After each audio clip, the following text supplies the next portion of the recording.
መለየው ምንድነው? ኡራጌውን ቆይ እንደውም ከውኩት አያት ነች ያሳደገች። ምን ቆጮ ሲበሉ አይተሽ ነው? ቆጮ ሲበሉ ስላየሽ ነው? ሲጨፍሩ ቆንጆና ጉራጌ አማራ ምናምን የሚለውን ትቼው ሰርዤዋለሁ።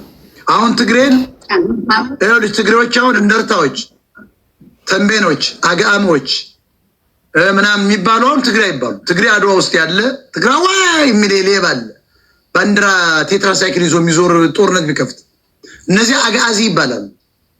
ስለዚህ እናንተም የአጋዚ ዘሮች ናቸው፣ አስገብተናቸዋል ጉራጌዎች። ኦሮሞም ዝም ብሎ ውሸት እኮ ነው፣ አሲሚሌት ተደርጎ ነው። አሁን ማነው ኦሮሞ? በአባትሽ ነው አባ ገዳ አድርገውት ገብቶ ነው እንጂ አሁን በአባቴ ሻው ኦሮሞ ነኝ። አፍንጫሽ ከየት ተገኘ? ኦሮሞማ እንዲህ አይነት አፍንጫ ሊኖረው አይችልም። አዎ እኔ እንጃ። ወጣይ ኦሮምኛ እስኪ አዋናቸው ትችያለሽ? ኦሮምኛ?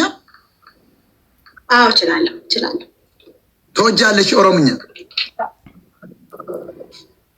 እንዴ ማውራቱ እንዳግድ ነው አሁን አይደለም። ትችያለሽ ወይ ነው እያልኩ ያለሁት።